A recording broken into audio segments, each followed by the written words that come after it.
on today's Sip and Shop. Everyone, welcome to Sip and Shop, episode 14. Ooh, we are hanging in there, right? On a nice steady groove. Well, no further ado. Let me just get right into it because you know today is a special day. It is going to be Brooklyn fever, heat up in here. So let's get into it. Our guest today, you know him as Howard on The Cosby Show. He also played Sonny, a Sonny-esque character on Martin. Orlando in Crank and Crank High Voltage. He's a voiceover artist. Officer Carl McMillan on Mike and Molly, the best friend, right, to the lead. Louis Armstrong in Bolden. Please tell me you've seen that. If not, after Sip and Shop today, check it out. The lead in the comedy Granddaddy Daycare with Danny Trejo. And on NBC, the husband Stan Hill on Good Girls. Friends, family, acquaintances of Sip and Shop, I am so proud to present to you Brooklyn's own, Brooklyn brother, born and bred. And I am telling you, in my opinion, and in many others that know him, he is a universal force. Get your words, articulate. Universal force to be reckoned with. He is none other than Reno Wilson. Reno! Oh my God. Oh my God. Well, that was a very dubious introduction, if I do say so myself. We should just stop right there. Let's just stop right there. And we'll stop right there. And we're going to take a sip in a second because on Sip and Shop, Reno, you're new to this. Everyone, Reno has never seen an episode. Never. And it's 14. And you get me on at 14? What happened? I couldn't get on like 5 or 6? And that just shows the amount of trust that he has in me because he knows I'm not going to ask him to do any foolishness. So Sip and Shop, Reno, we start off with a salute to our guests, our viewers, just because we've made it thus far. We made it this week, right? Yeah, so we always raise our glass. No doubt. We always ask our viewers to lift up with us. And we just Does it have to be fancy? No. Like fancy glass like you have? What I have going on. No, not at all. But I'm stirring because I have some ginger up in here and I'll explain that in a second. So Reno, this is to you, my brother, for today, for joining us, getting up early out in LA. And to all of the viewers out in Sip and Shop and to my backstage support, my husband, Eddie, to you. No doubt. Everyone, salute. Salute.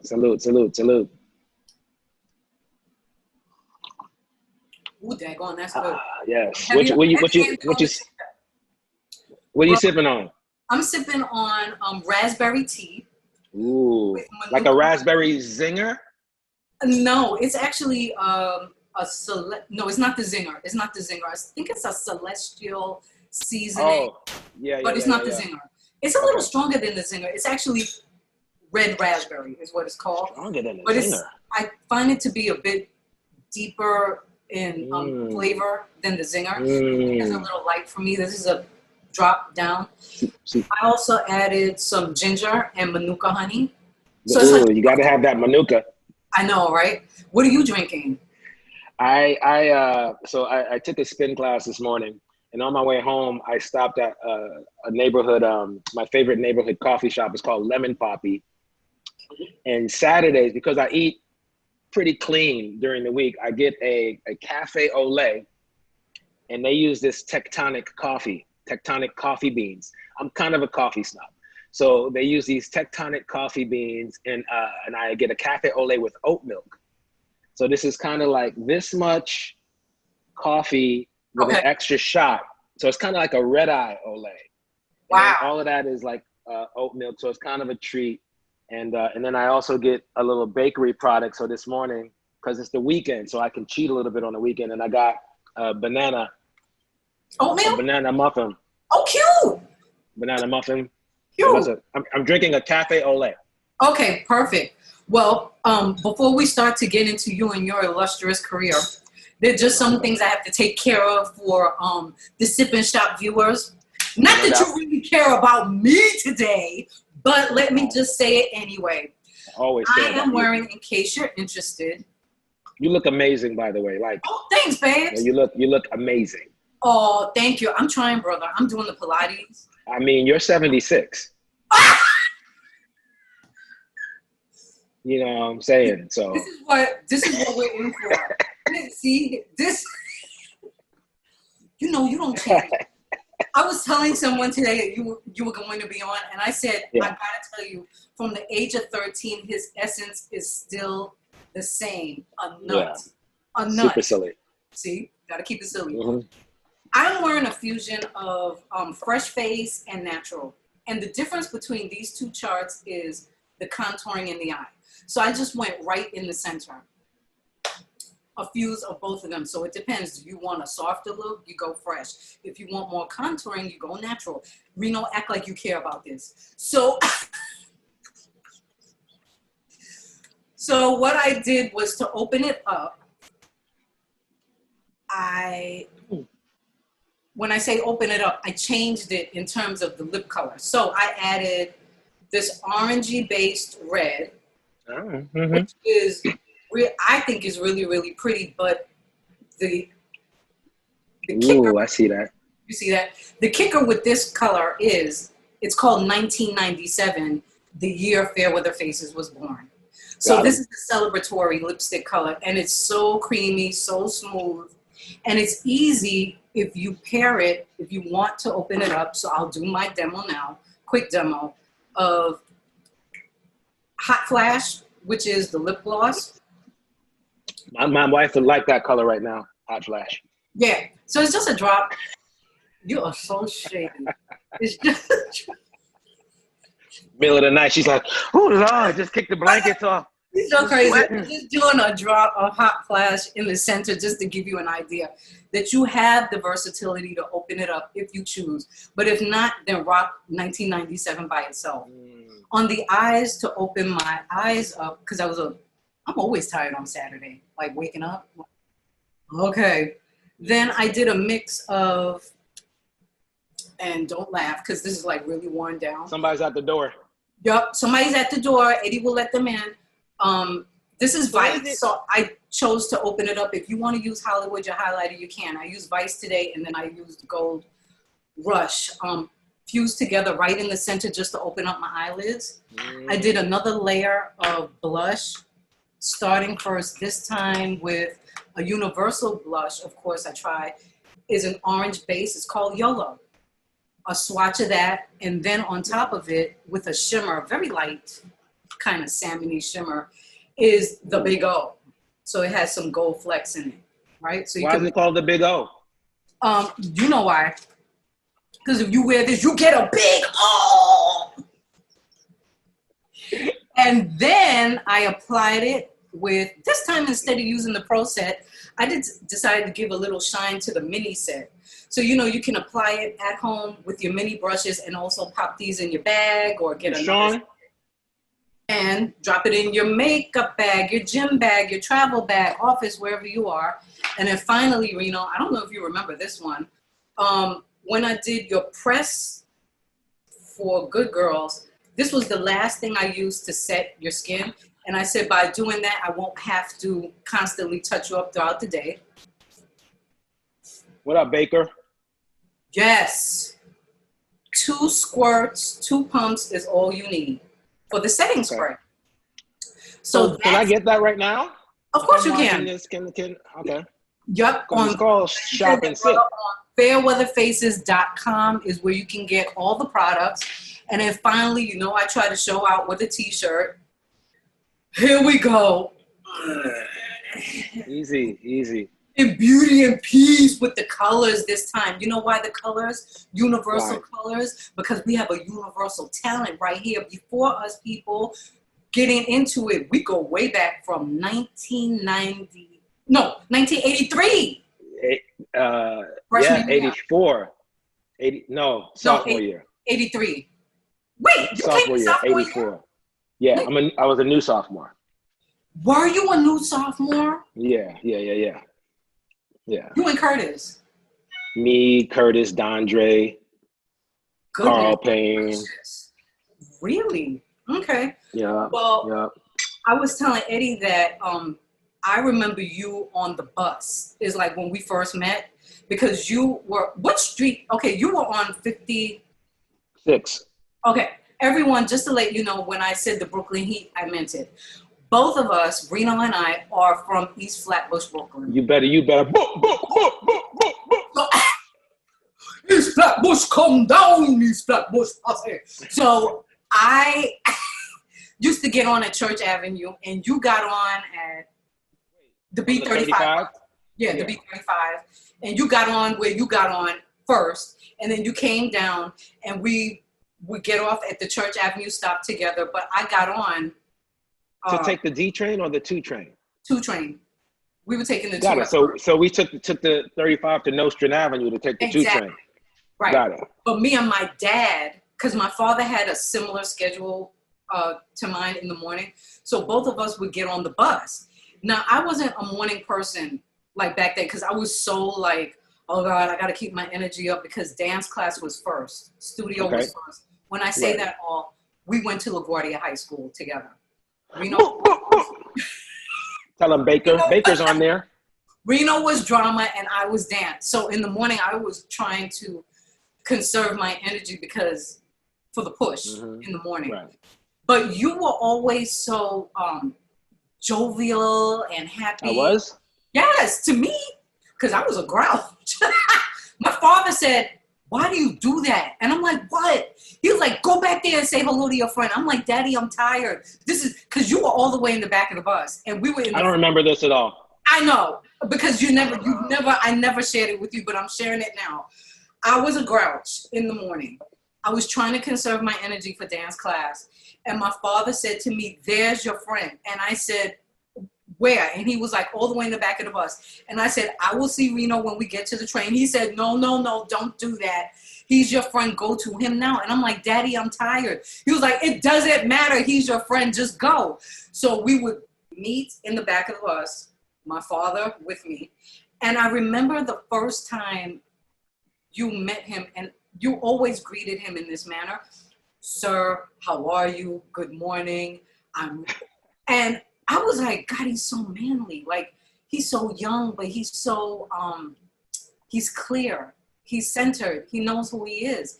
And then, I have manners. All right. Well, you have manners, but it wasn't many years until later, and we'll get into that part, when I found out. And I want you to tell everyone about your family. Like, I knew that you were raised by queens. I knew that. Like, you had all queens in your family. But I didn't realize about your dad until you shared with me. And then not a couple of months or maybe the top of the year, you wrote something on social media about your father and buildings in Brooklyn. And I was fascinated by that. So if you could just share that with no, you're right. I was raised by my mom and my 3 older sisters. So my dad passed away when I was 4 years old. My mom was a nurse for 30 years. She worked at Methodist Hospital in Prospect Park, but she also was an opera singer in the 50s. My mom was going to be a huge opera singer, but she was singing at Carnegie Hall in the 50s. And it was very rare for a Black opera singer. I think at that time there was only one. And anyway, she met my dad. My dad was like, well, you ain't gonna be, we got to raise these kids, we got to raise the family. And so that's when she stopped singing opera and she started raising her family. But my dad was he had a blues band and he played blues organ and he sang. And my mom ended up playing drums for my dad's blues band. She learned how to play drums and she used to gig with him. I think she wanted to keep an eye on him. She ain't no fool. Right. So my dad ended up, he passed away when I was 4. 1974, 69, 71 to 73. And he had a stroke while he was performing on Ooh, stage. really? Yeah. Yeah. So he, you know, I mean, if you're going to go out, you go out doing something that you love, right? And so my mom raised me and my three older sisters by herself. And so on the bass drum of my mother's drum set, it said Babe Wilson. That was her name, Babe Wilson. And that's the name of my company. That's where I got the name of my company. It's called Babe Wilson Entertainment. So that's that story. And but as far as buildings, my dad, you know, I was born at Brooklyn Jewish Hospital, which is now defunct on DeKalb Avenue. And I lived, my first house was on Decatur Street, Bed-Stuy, 346 Decatur Street. And my dad owned 5 buildings in Bed-Stuy at that time. We lived in a brownstone, and he had a couple of tenements. So this was my in the mom, 60s when your dad had that? this is in the 60s, late 60s or 70s. 70s, right. So my dad, he was already there. Right. And I mean, he was already there. So Right. when he passed away, it was kind of overwhelming for my mom to have those buildings. So we don't have those buildings anymore. But if we did, Right. yeah. So that's kind of my family. I always, it was a musical household. I thought everybody had a drum set in their living room. I thought everybody had a piano in their living room. My sisters all sing. And Do they? Yeah, I never realized that either. Your sisters. Yeah. All my sisters sing. My older sister, she sings in church. You know, the youngest of the 3, Yolanda, they have a church, DeBar in Queens, and they sing, and all their kids sing. And my middle sister, Pat, she still sings with a Tina Turner tribute band. What? Yeah. Oh my gosh, that's awesome. Yeah. That's great. And I don't know if most people know this, but I mean, to me, technically, you're a triple threat because you do know how to dance well. Yeah. You sing, you know how to use your voice well. Yeah. And you also play piano by ear. Yeah, I have perfect pitch, yeah. Which is a blessing and the curse, Andrea. Well, a perfect pitch. So, I want to take you back for a second. You may remember the year because I don't recall years in that sense. I recall seasons. And it was the summer when you introduced me to my first and only manager, Lori Danziger. And it was in the 90s, and it was very early 90s, though, from what I remember. It was early. Yeah, probably like 1990, 91. Probably. Because I had decided I wasn't going back to that school anymore. You graduated from there. I didn't. No. What school? I'm not saying it. You could go ahead and say it if you like. SUNY Purchase? Yes. I didn't graduate from SUNY Purchase. I left after freshman year. During freshman year is when I got the Cosby Show. What was I thinking all this time that you did graduate from there? No. I got the Cosby Show during freshman year, and then I started sophomore year, but then I had to leave because I was still doing the Cosby Show. So okay, so that's why you can only be successful if you leave Purchase. I'm just kidding. So Seth graduated. He's doing very well. He did graduate, right? Yeah. A ton of people. Seth Gilliam. Parker Posey as well. Yeah. Yes, Seth Gilliam. Yeah. Wait. So excuse me. So SUNY Purchase is the name that must not be said for you? Ooh, okay. Memories that, I met some amazing people, and I did some great things, discoveries about myself. Sure. College. Purchase was rough for me. Okay. It was really rough. Okay. Well, I'll share that with you at some time, but I'll tell you about it. It was off Zoom. Yes. There was a summer when we made a pact together, you and I, where we were like, you know what? Let's just audition. I wasn't working. You weren't working. I wasn't going to take on like a job outside of the industry. You weren't either. So we said, you know what? Let's try it out. And it was really me, like my summer of reckoning. Would I really want to do this and pursue acting? So pretty much you took me under your wing and were like my coach. I don't know if you remember, but you and I were hanging like Horrible. Monday through Friday, Saturday, so like we were together all the time. Of And course. it was either you were coming with me to an audition, I was going with you, we were rehearsing stuff in the middle, and then trying Yeah. to help me to understand how to improv stronger, moments before all that, like just trying to get me to open up. Because I was really like tight and Yeah. too Yeah. cerebral. Right. So that summer, I remember when, and tell me if you remember this, we went to Mr. Apeson's acting class.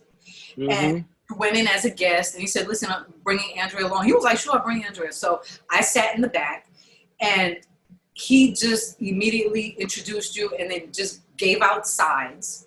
Mm-hmm. And you looked around, and you saw a young lady from afar, and you kind of looked at each other like, should we? And she was like, yeah, sure.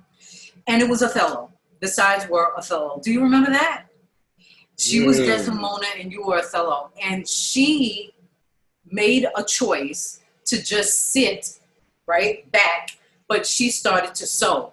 So she made it very clear that she was sewing something.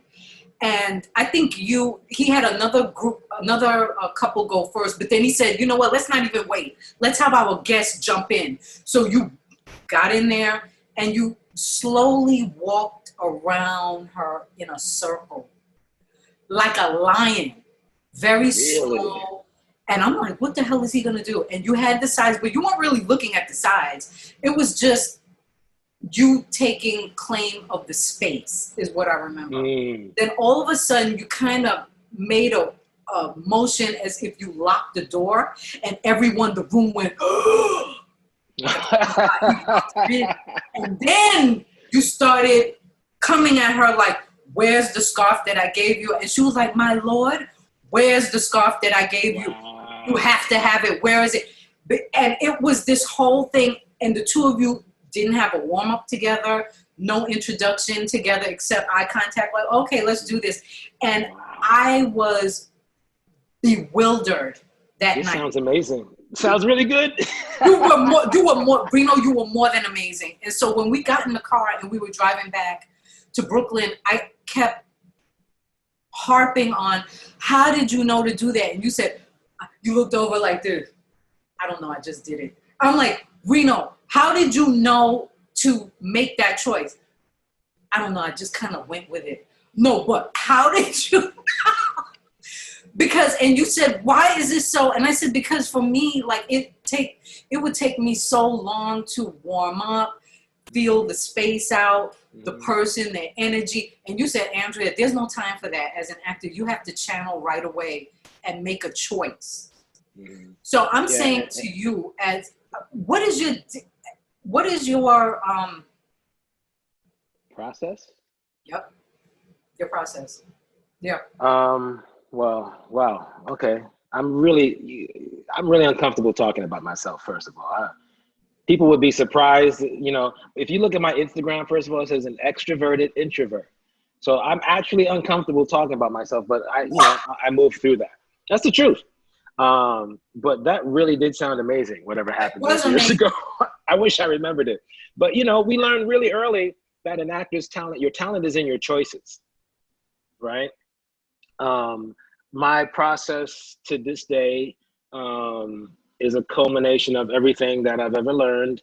And then you stir it in the pot, and then, you know, you use whatever works in that moment.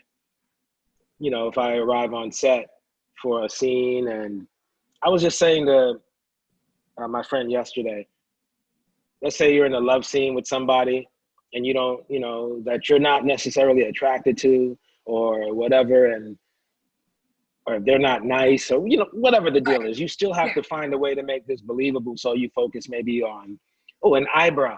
It's the most beautiful eyebrow, and you fall in love with that eyebrow. Or you substitute, you know, that person for somebody else. And what I was saying to him was like, you know, you have so many choices available to you, but the same choice that worked Tuesday might not work on Thursday. So you have to have a bag of tricks or a technique or a craft that you can go to, that you can pull from. So I always, for young people who are always asking me questions about how do I want to act, I say, you gotta learn the craft. Sure, there's social media and people get famous, you know, social media famous and all of that, but you see these Brits are kicking our asses because people aren't out there learning the craft. So I'm really passionate about talking to young folks about the craft. So my process is just a culmination of all the teachers that I've had and what I've learned. And as you get older, there's more life experiences. There's more things happening behind the eyes as you get older. So you definitely, yeah. So okay. So clearly, yeah, I completely agree with you that social media is not the way.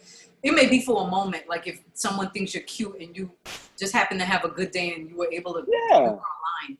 But to What do you really have after have that? longevity in this thing is class. Like you have to study. You gotta have craft. Yeah. It's a muscle. Yeah. Yeah.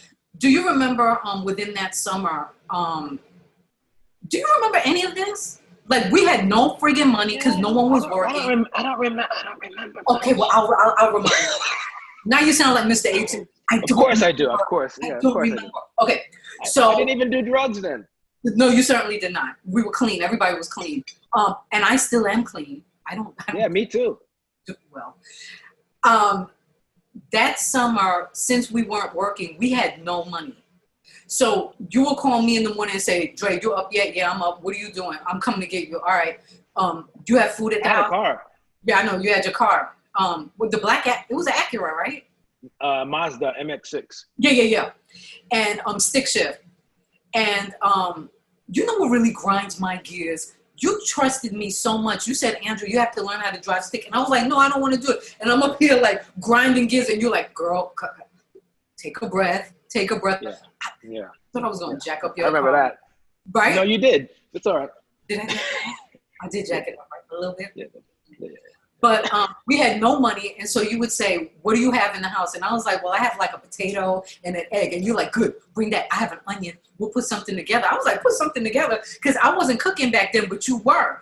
And then you made this like amazing kind of hash. I wish my kids were here to hear you tell this story. Yes. Like this kind of potato hash thing, and it was so slamming. So I'm like, dang, Reno is really good with like cooking and improv. Yes. Just take what you give me. See, always. So that summer, we used to really speak out our dreams. Because I know for you, you were very clear about, okay, I'm acting. And I know for me, I was on the fence. Because things were happening and it was all good, but it was kind of rough because I thought I was going to act. And then, you know, when you get in it and it's like, this is not what I thought it was going to be. It was way more difficult. I wasn't internalizing the rejection well. So I had some moments but more not. And you kept telling me, you said, Andrea, you have to just make a decision. If you really want to do this, it can't be like 1 foot in, 1 foot out. And I said, well, my backup is to develop a business, right? A mobile beauty service that will travel. And you said, well, girl, it's going to be one or the other because you can't do both. Like you. Yeah, I remember I really get a strong visceral reaction to backup and realistic. My mother used to always say, be realistic. And it's funny that she would say that because she was an artist and she was a nurse and she was an opera singer. I mean, she sang at the Metropolitan Opera. I used to travel with her. You know, you remember I used to travel with her to all these different opera groups. So she was kind of living both lives. Right. So, but when she would tell me be realistic, it would drive me crazy. Or you got to have a backup plan. I was like, it would drive me absolutely insane. And I guess I do not believe in having a backup plan or being realistic when it comes to pursuing your dreams. And I love that. I love That's the way I've always felt. I know, because I asked you that summer. I said, are you going to do anything else? And you looked at me like, no. I said, is there anything else that you want to do? And you said, Andrea, no. And that also helped me make the decision that, you know what, I may be talented, but this is not my career. It's a part, it'll be a part of it in some type of way, but it's not my career. So I was able to start to create my lane by being honest about where I was. Yeah. But what always struck me with you is that when we started speaking out our dreams, there Mm-hmm. was one that you said way back then that was manifested not that long ago. And it was, you said, Andrea, no one's played Louis Armstrong yet, and I'm going to do it. I'm going to do it because I know I can. I know I can. And I said, you know something? You're right. I think you can do that. And you said, at some point, I'm going to do it. I don't know how it's going to happen. I don't know how, if it's going to be on film, if it'll be on stage, but somehow, and you did both for Bolden. Let's talk about Bolden. Yeah, Louis Armstrong. There he goes. There he is right there, looking over your shoulder. Wow, I mentioned it that early. Yeah. Oh, you for real? You don't remember that? No, I don't. Remember when you said it. We were, well, you said it a couple of times, but we were doing like a script, and we drove out out by the beach, and the stars were out, and we were aiming at a star. Like each one take a star and say I remember that. Say what it is, and you were very clear about, I want to act. That's all I want. That's crazy. And you Wow. spoke it out. You spoke it out. So then when you turn around and actually are able to do it, what is that? Like, I believe in that. I believe you got to see something in your mind before you create it. Like you have to see a chair in your mind first before you can hold it in your hands, right? Bolden. So what I do, yeah, I had wanted to play Louis for a long time. I knew that I favored him. And I think I used to always sing Hello Dolly when I was a kid, but I used to do the Carol Channing version. And then when you think about it, Carol Channing was doing Louis, you know. She was always, hello, Dolly. Well, hello, Dolly. You know, and it's just more, you know, down there. But I was in a liquor store doing laundry with Coco, and I went to like a candy store, liquor store, whatever, to get whatever snacks while we were waiting for our stuff to dry. And there was a High Times magazine. And I grabbed I never read High Times magazine before, but on the cover was Louis Armstrong. And they said he was their person of the year. And I thought to myself, Louis Armstrong smoked weed? And I opened up the magazine, and it was like 6 pages about Louis. I had never seen young Louis Armstrong up until that moment. So that's interesting that I said that to you. But when I saw young Louis Armstrong, dapper, lean, smooth, young, with the 360 waves, and then I read his story, I was hooked.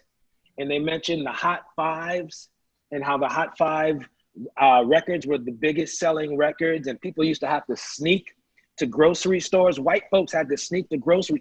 They would grab the record from underneath the counter to buy these race records, is what they called them back then. But that's when I bought a book called The Wonderful Life of Louis Armstrong, and started delving into his life. And when I started learning about him, I was like, oh, I have to play him. He's a giant. He's an absolute giant. Everyone should know about Louis Armstrong. I've said it before. Louis Armstrong, and what would get me, also what made me want to put his story out was he had this. There was a misperception of him that he was an Uncle Tom. And by the way, Uncle Tom we need to stop saying that, because he was an actual businessman who was, so Uncle Tom is the wrong word. Like, that's a compliment when you call somebody Uncle Tom. But there was this idea of him cooning and smiling and all of that stuff, and that he didn't love himself or his people, which is the polar opposite of who he was. You know, Louis Armstrong was the first pop star, the first pop star. There's no modern music without this man. Everything that we're doing today, he did first, in the most horrific of circumstances. So yeah, learning about him was amazing, and that's when I started writing a show. First I tried to find other people to write it, and then Coco, my wife, was like, why don't you write it? You know all about him. That's when I wrote the first draft of my show. Anyway, so fast forwarding, I get a script from my agents. That's when they used to send you scripts instead of emails. And I opened the script. The script said Bolden. This is about 2006. And the script said Bolden. I was like, I didn't even know what that word meant. I said Bolden. And I opened the script, and the first name I saw on that page was Louis Armstrong. Now, I had been working on my show. I've been working on him. I've been playing the trumpet now. I've been singing all of his songs. Right. And I looked around. I couldn't believe what I was reading. There was a script, and Louis Armstrong in the script was all voiceover, like pages of voiceover. And I was like, oh, okay. So they had me, and check this out, Andrea. They didn't even have me audition. Right, Sean. And they had me auditioning for a Creole character. They didn't even have me going in for Louis Armstrong. Oh, is it that they didn't realize that you? Whatever. Who knows? Right. But I don't look like a Creole. So here's what you do. So here's what I did. So I saw Louis Armstrong. They had me going in for a Creole. I said, bump that. And I said, I don't know who they have playing this Louis Armstrong guy, but I know he's about to lose his job. The audition was at the Chateau Marmont. I throw on my suit. I grab my horn. I grab my handkerchief. I roll up to the audition, and I sign on the call sheet, Pops. And I sit down here, and some people were there, and then the casting director comes down. He looks at the call sheet, looks over at me, sitting there, got my horn, got my trumpet. He looked back at the call sheet. He leaves. He goes upstairs. He comes back down, sits in front of me. He goes, what's going on? I said, good evening. Right. And I basically tell him what I just told you. I said, I don't know who you guys have casted for Louis Armstrong, but I'm here. So he goes, can you come back next week to meet the director? I haven't even read a scene. I haven't said a word really except to him. I said, sure. I left. Next week comes up. I go back to the Chateau Marmont. I grab my horn. I grab my handkerchief. I throw on my suit. I sit down in the lobby. They come grab me, and the casting director takes me upstairs. I go into this room. They open the door to this room, and I remember about 5 people in the room. And I stand there and look at everybody, and I go, good evening. And then this little guy, he comes through the group of people, and he looks at me. He's like, and I go, how you doing? And then he goes, what the hell? He's speechless. I go in the room. I had read the script, and we talked. He asked me if I would read a scene. I said, sure. I said, you know what? Let's read the scene, and I'll go right into that song. So we read the scene, and I go into the song. I play the solo on the trumpet. Oh, wow. On the song. And then I sing. It was a monologue. I had the whole thing memorized just because, right? Right. And at the end of the audition, I just sang, I just played. And it's something that never happens in Hollywood. It's just those moments where everything aligned, yep. And that is God, right? Mm-hmm. So after I finished, there were tears in everyone's eyes, and they looked at me, he goes, do you want to do the movie? Which nobody's ever said to me prior to that and to this day. Do you want to do it? In the room, right. I was like, yeah. I said, but you got to make the role bigger, because it was just a voiceover. And so that's how I got Bolden. Wow, and I love he rewrote it. Yeah. What a lesson, I think, not just to actors, but to everyone, that if you want something, you got to show people that you're ready for it. You showed up ready to go, costume, voice, won't break, just so that to convince them from the jump that you were it. So interesting. Yeah, sometimes you're preparing for something. Coco and I always say you got to stay ready so you don't have to get ready. Physically, whatever it is. And that's what Oprah says, luck is opportunity meets preparation, right? Sometimes you don't know what you're preparing for, but you should just be ready when that opportunity comes. Exactly. You don't know why. But you just do it. Yeah. I want to jump back a little bit before coming forward. So you went to LA, what year was it again that you 93.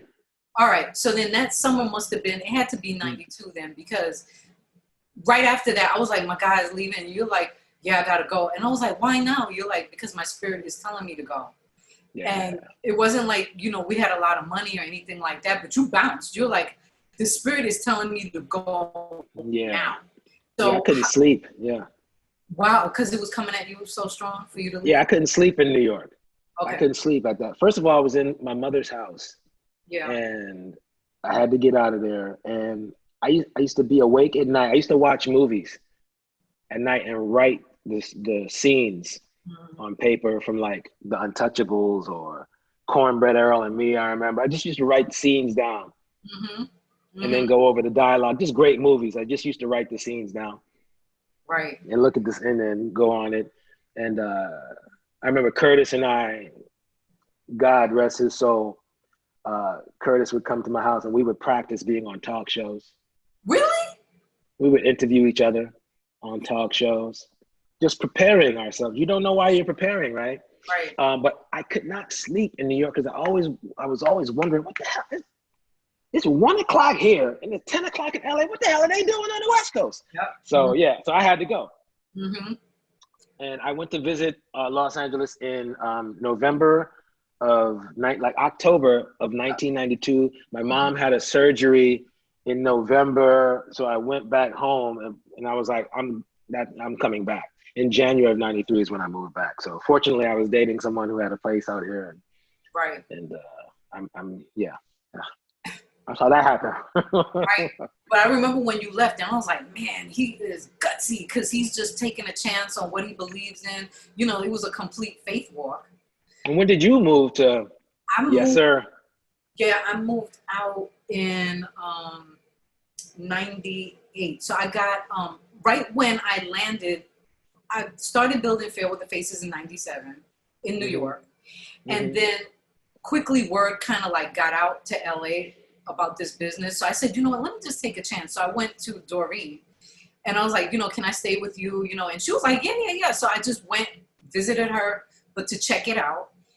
And quickly started meeting artists and, you know, interviewing them and started building up the LA team. Then one Friday, flew out there when I made the decision, okay, I'm going to move. That was 98. As soon as I landed, most people don't know this, but as soon as I landed, my cell phone rang and they said, would you like to be the key makeup artist for Good Morning America? So I said, absolutely. So I had to fly back. Never told them anything about me deciding to move to LA. Flew back, changed my ticket, flew back Sunday on the red eye to go do GMA. And for 2 years, Reno, from 98 to 2000, I was going back between New York and LA like a nut. From Friday, early flight, to Sunday, red eye. For 2 years, every weekend straight, just to build the business up. But during that, if you remember, and I'm sure you remember this, you had me as your makeup artist for your first photo shoot, right? Yeah, of course. And so you technically are my first male celebrity artist. Yay. And I was able to, right. So we're each other's first. But you said back then, you made a promise to me back then that you actually. Yes, I did. You remember the promise? It has to be whenever I do something, you're going to be my makeup artist and we're going to work on forever. That's what you said. On projects together, yeah. That's right. You said it on the playground because we were on the playground, and I was like, on the playground. Okay, Reno, okay. And then this is the thing, everyone, that I want you to understand.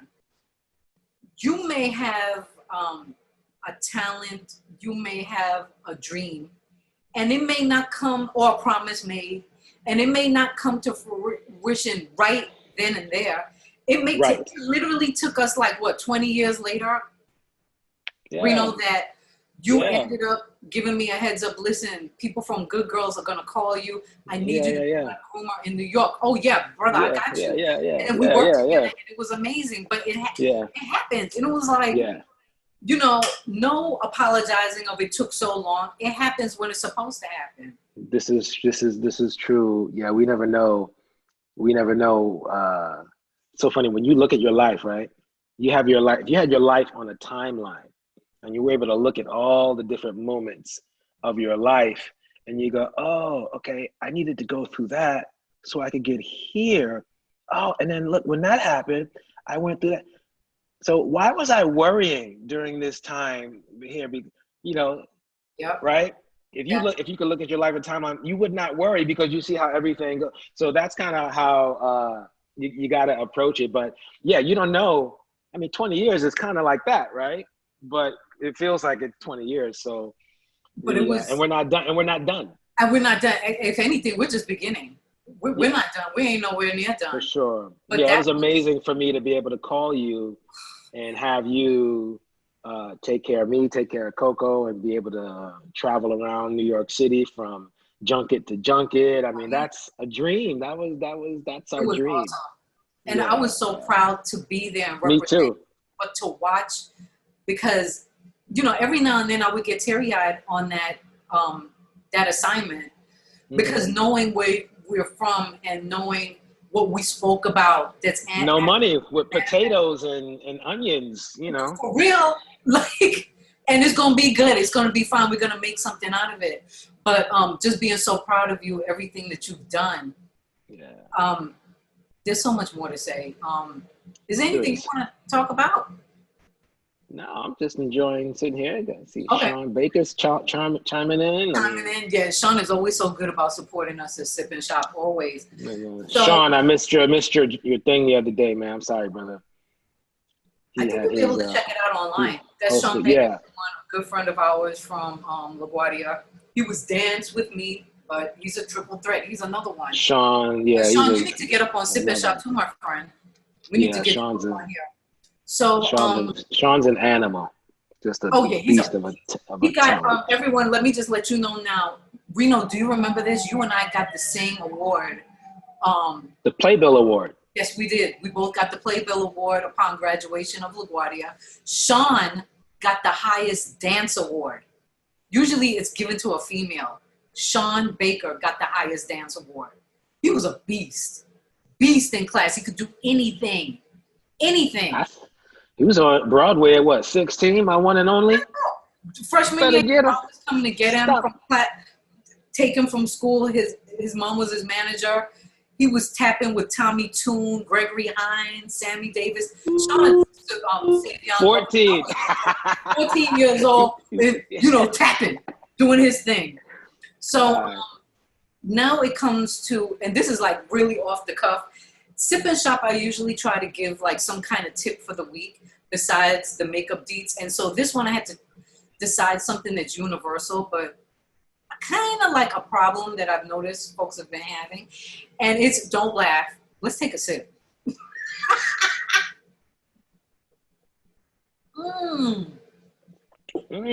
By the way, that makeup kit that you gave, what was that makeup kit that Coco bought? She got the pro set. Coco got the pro set, and she got personalized colors pulled for her. Oh, I'm so glad. Loves it so much. She did getting her in trouble over here. She be getting in trouble. I know she does, child. With her Fairweather faces on. Ow. Look, get that. With that. Look, ow. Get that ow with your Fairweather faces on. Get that ow. There's a problem that a lot of people have been having, especially during COVID. They can't really go out to get manicures and pedicures. So for the males as well, this is a tip for you guys. This is my nails this week. This is just for me. I couldn't decide. I was like, do I want red apple or green? Those are dope. Question. Right. Go ahead. Are those acrylic? No, these are my natural. Let me tell you something. Coco, you are not lying about the problems with the manis. Oh, yeah. Coco went through a really hard time at the beginning of the pandemic, is like what I like to call it, the pandemic. Right. Because she had acrylics. Oh. And she couldn't get them things off her nails. Yeah.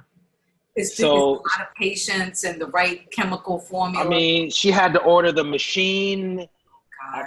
I mean, it was torture, and her nails are still recovering from that. So go ahead. What's the tip? Were her nail beds hurt by that? Right? Yeah. Yes, they were. Yeah. That's a whole. Maybe I'll do a tip. I'll consider doing a tip about that. Sometime. But this one is particularly about toenails and toenail clippings. I don't think a lot of people really know how to do it properly.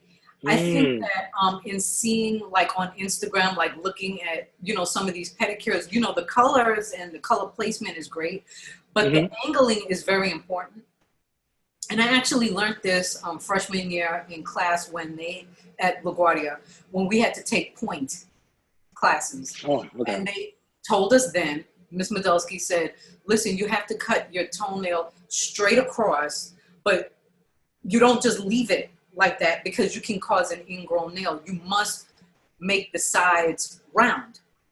You got to round your sides. So it's flat, right? Straight Mm-hmm. across, and then cut on the sides. And you need to file the sides so when they grow out, they're not jagged edges. Exactly. Mm-hmm.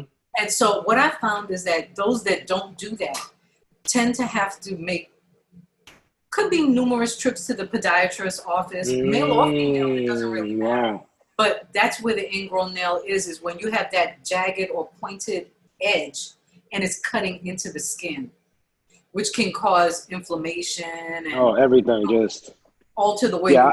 so that's just the tip. Yeah. Yeah. I love pedicures. Yeah, aren't they great? Yeah. Yeah. I take care of my feet. Yeah. Oh, good for you. Yeah. I got beautiful feet. It says a lot. Yeah. Yeah. Feet are Besides beautiful. stinking feet, but Yeah. so healthy, and you run. You and Coco run a lot. I stopped running like I used to. Yeah, I stopped all that running. I do short runs now. She still runs. She runs a little longer than I do. But yeah, we run marathons, half marathons, Okay. 5Ks. I'm really into so we own a spin and yoga studio that's Coco's studio called the Yep. Cycling Pigeon. And so we're doing a lot of now, is indoor cycling, but now it's outdoor cycling. So we've turned the Cycling Pigeon into the cycling park. So anybody who's in LA, Baker, you got to come through, come get a class. We've got, it's a huge parking lot, and Coco is a really gifted designer. So everything she touches, she makes beautiful. And we've got this beautiful park space. You've got a 12-foot plot of artificial turf. With Okay. your bike on there that is yours, and then there's 20 feet between each rider, Oh, nice. and it's outside. We've got sails that block the sun. We've got trees. You're surrounded by trees. We're selling PPE, so you got face shields, and we have all the protocols in place. We're taking temperatures and sanitizing and really sanitizing the bikes, and then we have headphones. And it's like a silent disco. So the music and and Coco's voice is piping through these dope headphones. So people are rocking out on the bikes, but you take your headphones off, it's quiet. I love it. Yeah, That's fantastic. So that's the Cycling Pigeon, Coco's brainchild. The way that she decided to make the pivot during COVID. Yeah, she had to pivot fast because we had redesigned the studio for space to go back inside. But as soon as the week we were about to go back inside, they pivoted because people in LA aren't wearing masks or whatever, Southern California. And then so they put us back outside. So and actually outside, it seems to be the wave of the now. So we're really enjoying it being outside. So so I don't run as much as I used to. I'm lifting a lot of weights. During the pandemic, I've created an outdoor workout space. Have you? With Okay. the pull-ups and the power blocks and the fans. I've got battle ropes. People who follow me on Instagram, they see my stupid workouts. But I love it. So where can they find the Cycling Pigeon out in LA? The Cycling Pigeon, you can go to cyclingpigeon.com. Okay. You can follow the Cycling Pigeon on Instagram. Yep. And also, if you get the Mind Body app, you can pull the Cycling Pigeon up, because not only is she doing classes in person, she's live streaming every class. Perfect. So if you have so if she has people on the East Coast who have bikes at home, and you're getting that same experience. And Coco is kind of, she plays really ratchet music to be so sweet. She likes to twerk on occasion. Yeah, she's like, ow. But she's got a really comforting style. And really, her inspiration is really kind of, for me, it's etheric and it feels good. So even though she's a beast, because I gotta tell you something, brother, I know your wife helped you tremendously with your transformation. Yeah, for sure. Right. We train together. She's a part of your training team. Yeah, for sure. right? Yeah, it takes a village. Yeah, it takes a village, and it's not just working out, y'all, but it's also eating. Because the way can you give us like an idea of how you eat, like a morning? Right now, yeah. What I also learned is when you live with somebody, what works for them might not necessarily work for you. Mhm. I've done intermittent fasting. Everybody knows about that. I love it. Cutting off my meals at 7 or 6, and then Hmm. letting your body do its digestion process. And Right. I've done that. Um, Coco does a lot of no, she doesn't do a lot of grains, and she has a different challenges that she does within her studio. And what I've been doing recently is I've been getting my food delivered from a company called Zen Foods, Okay. and it helps me, especially when I'm shooting. It cuts down the trips to craft service. I have my 2 snacks and 3 meals, and it's right there. It's prepped, it's ready, it's calorically calculated for everything that I need for that day, and that's worked amazingly well with me because I need my food prepped. I need Right. my food prepped. I if I'm hungry, I just need the food to be there. I can't be cooking when I'm Right. hungry Right. because it's not going to go well. Right. And also, because did you ever have to pass, or have you passed that time in your on-set experiences where you know you reached for craft services, knowing good at, yeah. Oh yeah, I learned that early on. Okay. Cosby Show. There was Yeah. once you get your first craft service hangover, Yeah. It's on. you learn how to chill out after a while. Hmm. Hmm. So, I think I hit everything. But there's definitely one thing Yeah, I'd did love we for talk you. about what? Go ahead, Good say it. girls? What? Did we talk about good girls already? We talked about good girls. Oh no, Uh, shoot! What the heck? No, we didn't let even me get into let me the tell you club. my favorite thing about good girls. Okay. My favorite thing about good girls. You talked about my background. I was raised by all queens, all women. My mother and my 3 older sisters. I was raised by all women. I'm really comfortable around women. I love and I cherish women so much. I feel really strongly about domestic abuse. Um, I feel really strongly about women having controls of their bodies and keeping out of their space. I have real strong feelings about women controlling the narrative of their sexuality. And one of my favorite thing about Good Girls is that it's a show created by a woman, show run by women, and starring 3 strong women. And my wife, played by Retta, who we had a lot of fun times in New York hanging out. And I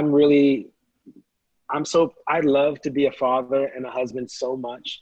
This is my greatest achievement in my life, is my 22-year marriage, my 25-year entanglement with my wife.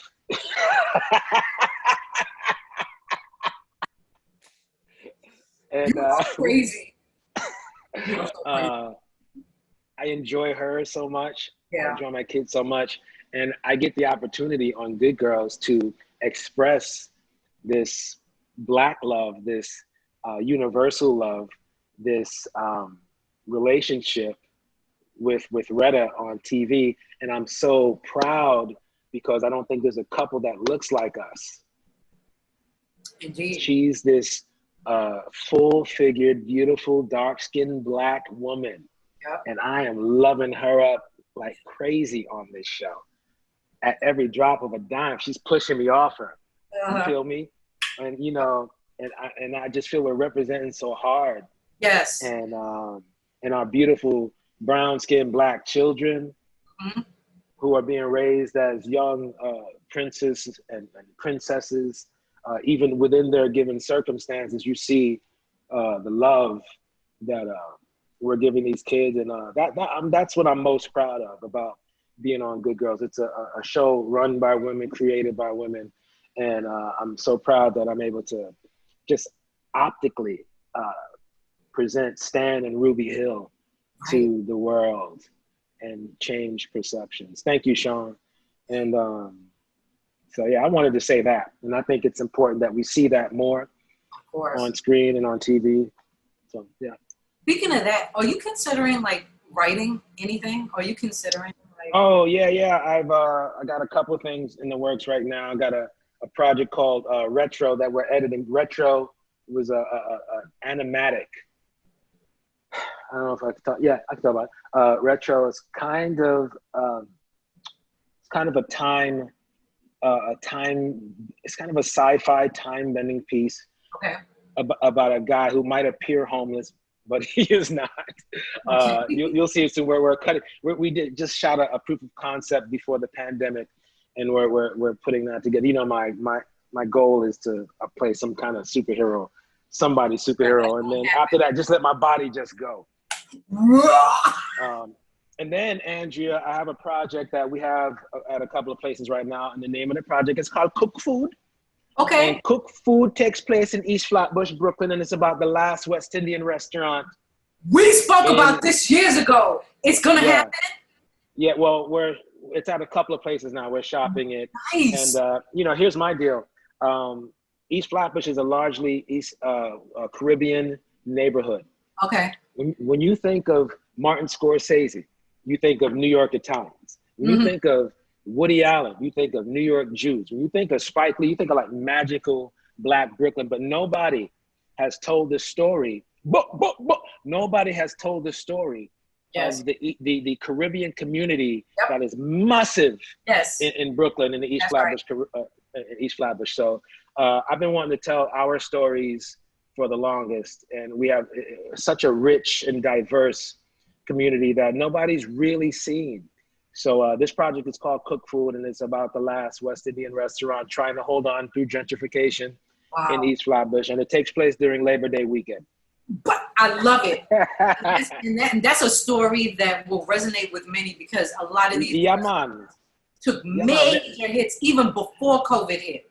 Yes. It was already, Yes. Them not know it. Them not know the stories. We have stories, man. We have enough stories to tell them. You not see it? Stay right in that, because I'm coming to you for something on that. The other thing that most people don't know, and this is, almost in closing, is that we did a film together many moons ago that I still believe should be a cult classic. Fronters, and it is called Fronters. Hey, that almost broke up our friendship.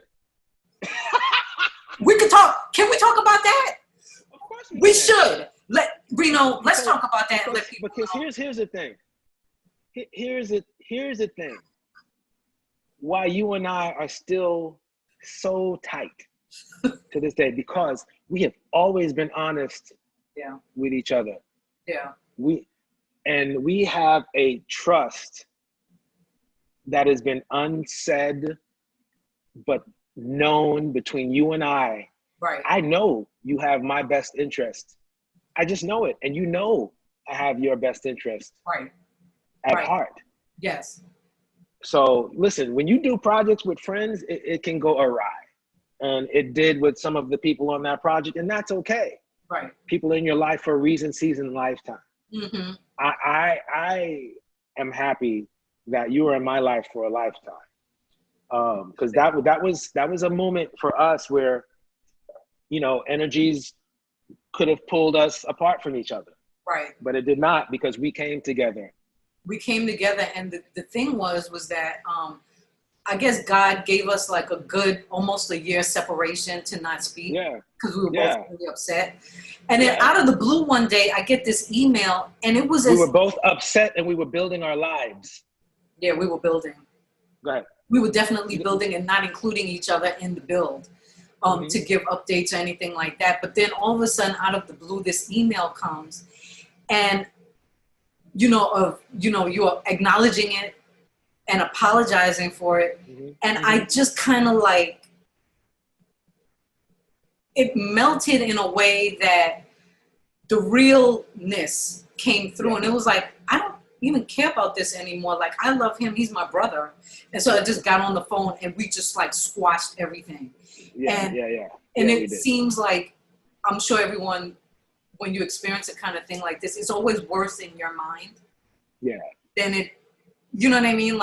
Of course. As you have time to think it through, you make it worse than, not saying that it actually is, but you took it a lot longer, I thought, than than I did. Yeah, I mean,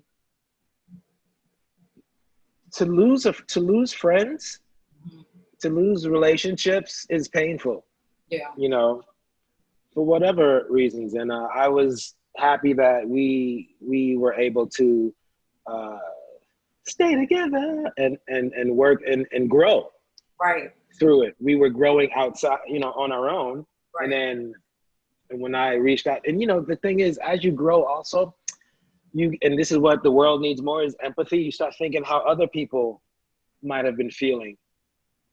And then you put yourself in other people's positions and you go, oh, you know what, maybe she felt like that, or maybe so I'm sure when I think I reached out, I sent you an email. You sent me an email, yeah, and that's how the whole thing, Yeah. how it like jumped off and I got on the phone. Yeah, because you start hearing stuff from other people and stuff like that. So, and once we figured it out, then, right.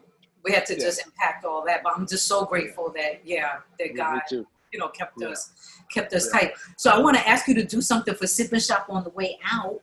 What? Okay, well, first, let's raise a glass first. As a salute for us. Look at my lipstick. Making it through Sip and Shop. That's a hot flash? That's a hot flash right there. The hot flash lipstick? Flash on the end with 1997 underneath. Copy. Thanks for your honesty, man, and sharing with us your journey, your insight, your dreams, being a man of your word, and pulling your girl in to your projects. So I want to ask you to do a special something for Sip and Shop, because I'm always bragging off to Eddie. Always. Oh, yeah. About what? Well, you asked me to freestyle?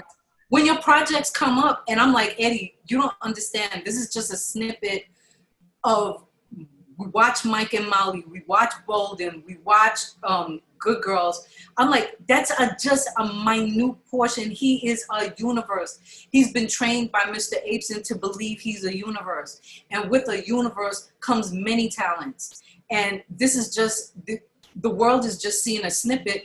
I would like for you to close, I was about to say Memphis Magic. To close, see, I got Memphis Magic and my husband on the brain. Memphis Magic. Close, yeah, right, as I should. Close Sip and Shop out with a freestyle rhyme. Oh my God. Yes. But here's the thing though. No. What you don't understand about freestyle, this was upsetting me about freestyling lately. What? I used to be a beast. You are a beast. Cut it out. But listen, it's a muscle. It's a muscle. I've been so busy raising my children, raising my family. Like I would love to do like five fingers of death with sweat. I see cats, but I haven't freestyled like I used to freestyle in years. I know you listen, y'all don't understand. Reno. Nah, they don't. And we spoke about, he was freestyling like Busta Rhymes. I was nice. Craziness. Nice. I'm not nice anymore. So in other words, it's not gonna happen. It ain't gonna happen. The shade. Like it's still some in there. There's still some in there, but I need somebody here. It's all good. I need tracks. I need a beat. I need, I mean, I could do a beat right here. It ain't gonna happen. No, it ain't gonna happen. Well, Rena, I'm gonna give you the last word. I'm gonna see. No, it ain't gonna happen. It's not? I would need that. Okay, even if you say, okay, the 3 words were, can I say what the 3 words were? What are you talking about? 3 words for what? I wanted you to freestyle off of, to include 3 words. Okay. Was LaGuardia for high school, okay. COVID, and Sip and Shop. Yeah. Sip and Shop. I mean, no. Wow. I mean, there's no music. How corny is it to freestyle without no music? How corny? No. Let me correct that. How corny would I be? Freestyle. You can't hit a beat. You used to do that too, like hit the beat and then just. I know. Nah. Okay. Well, why don't I'd like to pass the mic to you and you close us out on Sip and Shop. Anything that you want to bless the audience with, anything you like to say, final thoughts, anything. Oh man, listen, I here's what I want to do. I want to take this moment and send a blast of energy out to anyone who is listening, who is here watching with us and say this is a very difficult time, but we should also look at it as a transformative time for us to adapt, to spread love, and to become all that we were meant to be. This is a time for all of us. This is a time for everyone.